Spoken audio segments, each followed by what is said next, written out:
Hello everyone, welcome to RightVIEWS book review. I am Rahul. We'll be talking about this book Fluke by Joseph Mazur.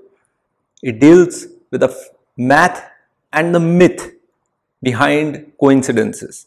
Now that's an interesting question, and the author really starts off with 10 different kinds of stories which deal with coincidences. For example, one of the stories is Anthony Hopkins finding a book, the original author's copy of a book that he's been looking for. Another is about a person locating her own book in Paris, whereas she's from US. She goes visiting in Paris in a bookshop of second-hand books. She finds her own book marked in her name. The third is an example of a rocking chair which arrives just at the time the old one breaks, which is the same model and same make, and it surprises everyone. It requires precise timing and elements beyond your control. The fourth one is about dream coincidences. Someone is talking about something very rare, and that exact rare thing is happening right outside the window at that precise time. The fifth and sixth really talk about chance meeting of humans. One, in precise time and space conditions. There are two people of the same name who are expected, and two different people with the same names meet those people. And another chance meeting of humans is without precise timing. It is our general timing. So you locate a particular person again. There are some others like dreams that come true. So you have a dream and the event happens the next day, or some particular thing that you are associated with or you find is associated with a particular person all the time. And the last one is about a lady who wins the lottery jackpot not once, not twice, but 4 times. And these stories are put together as a starting point of what kind of things are coincidences. And then the author deals with some mathematical analysis or the math behind this, how to analyze these kinds of coincidences. And we realize that there are some coincidences that are more likely than we like to believe. So in our mind, the probabilities are very low. The chance of that event happening is very low. But in actual reality, is not that low. And in the final section, the author goes through certain events or certain occurrences or certain coincidences that do not have or that are quite inexplicable. And they are not inexplicable for the obvious reasons that they are completely inexplicable. And I'll explain that. See, what happens is whenever there is an event or a happening, there is a set of variables which explains that happening. Now this set is usually limited, and how limited it is, how big, how large that set is, depends on the nature of the event. For example, if you throw a dice, there is a limited set of explanatory variables.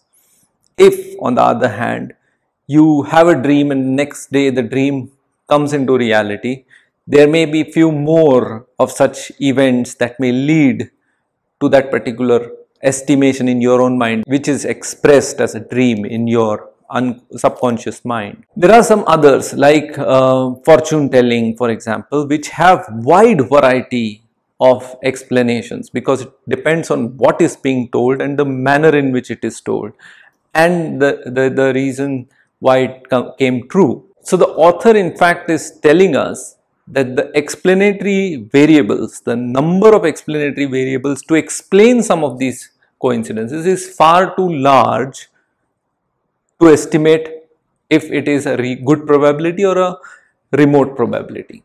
And that's all it is.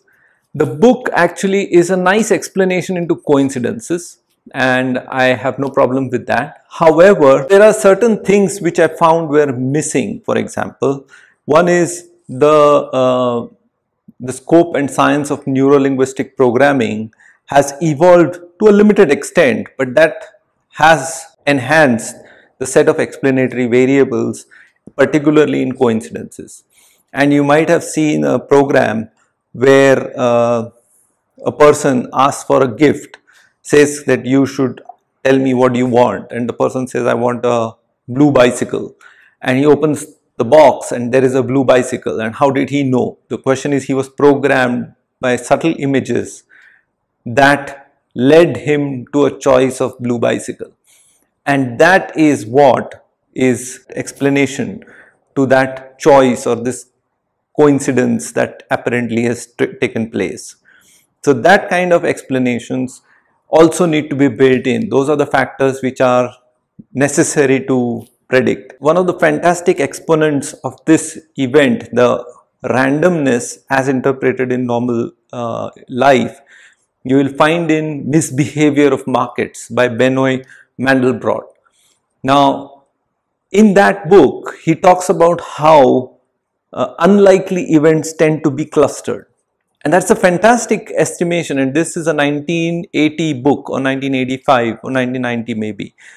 I think this book should have included that kind of analysis also, or at least a discussion from a mathematical standpoint. And the other two things that I found missing was survivorship bias, fooled by randomness, black swans. Those are some of the important things, and probably I'm speaking from markets perspective, but those are some things which are very critical to make this a more interesting book, let's say.